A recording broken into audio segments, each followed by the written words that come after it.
Hawkins outside the London Stadium, West Ham Fan TV. Marshy, look, I'm really angry today, mate, because that was awful. Yeah, I mirror that, to be honest with you. I mean, I said before that, these teams that come over like the Everton, like the Watford, we don't tend to do too well, do we? We don't turn up, we don't show the physicality. I mean, not that everyone were physical, but they're very good. And they were streets in front of us, weren't they? I mean, I think that, that Andre Gomez was the best player on the pitch, I thought. Yeah, I thought he was good as well. I thought Bernard was very good as well, to give Everton some credit. Yeah. Listen, we went out there today, Marshy. After I said the starting lineup, I could have told you where we was going to lose that game, and that's exactly where we lost it. In midfield and not pressing out enough up the wing. The wing backs not pressing enough. Yeah, well, the problem is you think that the strike would be the problem, but it's not. It's the defending. You conceding 2 at Everton, rightly so. Great side. Should have had 4 or 5. We should have been 4 or 5 down at half time, shouldn't we? The game was well out of sight at half time. Obviously, fair play to Everton. But Pellegrini's got to take some of the flack today. That starting lineup was nowhere near good enough. It's like I was saying to Ryan when we was in there. It's like like he's been told to play them to get their value up because they're the ones going. Of course, yes, yeah. The ones that are going to be out the door. Let's add an extra million on. Let's add an extra couple of million on. We're getting to the summer. See what we can get from. We want to get the best valuation for them, and they're out the door. But at the end of the day, you got to go. You got to be looking at this game. We bottled it again. We've got a chance to go 7th. We've got 2 results that have gone our way. 2 teams above us in and around us losing. That we can jump up above. I mean, Everton are a very good side, very accomplished, very established, difficult team to beat. I mean, there's no press there, Marshy. There's nothing there. No, of course there's not. No, I mean, you've got to get players. I mean, I'm not being funny. Like I said to Scott, you've got to get players like Arnautovic out of the team. I mean, if he's running off before the ball comes up, again, he's run off a lot quicker than what he's fucking run on the pitch. We don't need players like that at this club. When you put that fucking... Not only that, Mark. Sorry to keep on interrupting you, mate, because I'm really upset today. Yeah. Not only that, in the week, there's some fucking 2-bob video up on his Instagram saying about how he demands respect and how people should respect him. Respect isn't given, it's earned. And he has done nothing to earn that respect. He's done a lot in the past, but since January...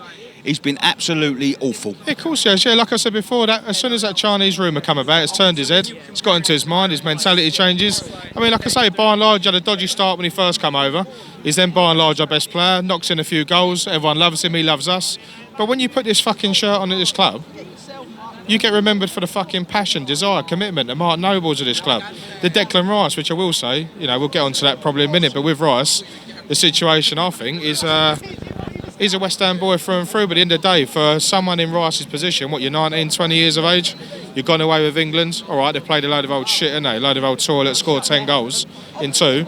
2 very accomplished, performances from Rice as well. Come the end of the season, what are you going to do? Is Pellegrini going to turn around to him and go, well, look, stay another season, we'll work around you, and if it don't happen, you've got every right to go. He's got every right to go when he wants, but if Man United are going to come call him with 60, 70 million, I think I heard Ryan say it to the previous fella, what are you going to do?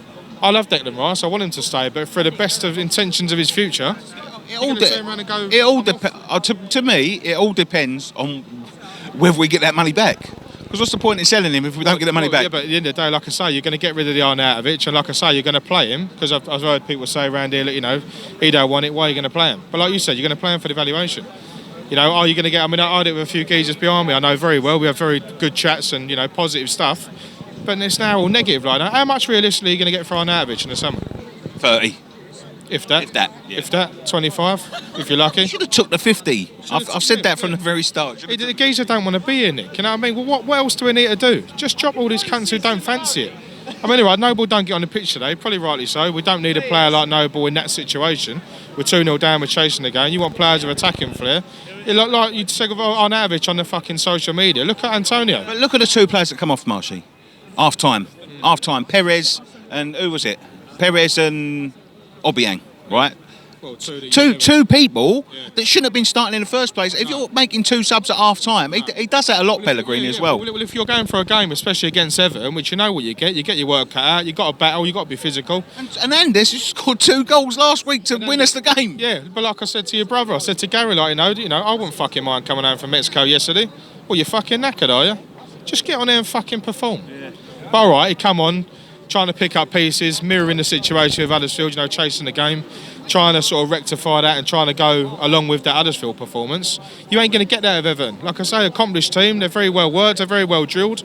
They got players in that middle. I mean, you got players like that Andre Gomez, and then you got that other geezer that scored the goal, Bernard. Both linked with us before Everton. Yeah. They don't want to come here, Nick. You know what I mean? So you get rid of Arnautovic, you fuck Carroll off and the like of that. You get rid of Obiang, you get rid of Perez and all that. But then, are you getting in? As I say, what is the attraction to this club? We're in the middle of Stratford. Look at that. It's a bowl that's not fucking purpose made for football. People don't want to play here, mate. And what they need to do to get players here is pay the fucking money. And I don't think they're prepared to do that. Do they want to finish 7th? At the end of the day, them players out there got their flip-flops on, mate. It's about 4th time we've blown going 7th or getting close to 7th. And it's like we're throwing these games, to be quite honest. Yeah, but we ain't got the bollocks, mate. We've got to start stepping up and thinking, right, we've got an opportunity at 7th. We've got Pellegrini coming out 2-3 games ago going, well, we're not going to give it up. I turned around 2-3 games ago, that away game, wherever it was, and said, give it up now. Yeah. Why are we going to chase it? We've got 4 games on the road. We ain't going to win none of them. Be a realist. And the realism is, you ain't going to win none of them. The mirroring situations are that you've got Southampton and Leicester to come here. Are you going to realistically beat them too? Or at the end of the day, they got the flip-flops on. How does Pellegrini, how does he drill this team? How does he motivate this team for the rest of the season? What are you going to say to them? They're going to, obviously they want to play for him. He's a quality manager. What he can play for him, Marshy, what he can do for him. So I've been here a year, you're playing for your future. Play for your future, yeah, but is that going to drill him? Because I think a few of them don't want to be. I think, look at that, look, you got Obiang don't want to be here probably, will be sold. Perez, how much time he got? How long's a piece of string? The geezer's shit. Why do we deal with him? Get him for 4 million? He ain't worth a wank, mate. You ain't going to get 4 million back on him. But where's Carroll going to go? The likes of them players, not even involved today, rightly so, injured again. What's Lanzini done today? All right, we weren't in possession of the ball half the time, so you ain't going to get a Lanzini create, he ain't going to create, is he? When you ain't got the ball at your feet, similar to Anderson again, where's he? Injured again? Goes on international duty, what, is he knackered as well? Yeah. It's all just like they're professional athletes at the end of the day, and regardless of all these air miles that you do and all that, you've got to come back and perform. Look at the Zabaleta. Without being disrespectful to him, been there, done it. League winner, all the rest of it with Man City, under Pellegrini as well.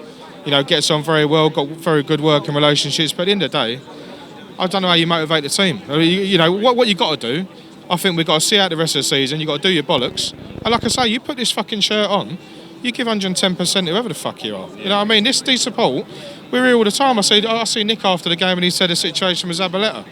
Don't look at the crowd, mate. Play the game. Yeah. You put the effort into what you put into the crowd on the pitch.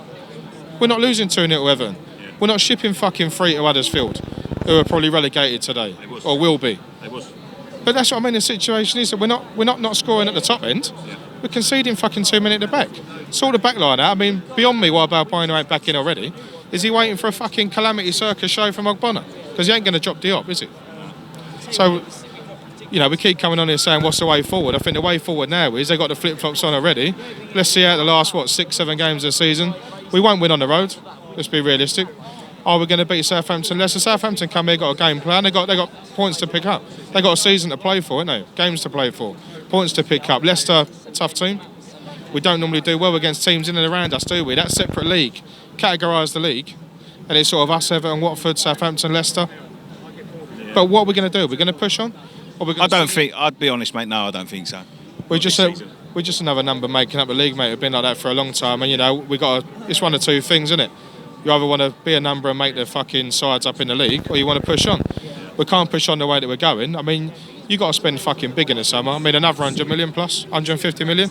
I don't know who you're going to get, but there's scouts out there that people, that would be willing to do that, that are in paid positions at this club in order to do that. So let's start seeing some players. I said to my old man earlier, I said, you've got the likes of Huddersfield come down with players like Pritchard, players like Moy. Why don't we get fucking players in that want to play? They might not be the best players in the world, but they'll help the team. And you're going to get consistency every week. You're going to get your footing in the 50-50 challenge. You ain't going to back out. All these prima donna fucking Nancy boys that we got, get them out. You got to build your club around the best players. But what's Declan Rice going to do when he stands up this season, at the end of the season? Is he going to turn around and go, I'm having a great time with England? I'll tell you what, he is going to get Marshy, just to wrap it up, mate, because we've been battering on for ages.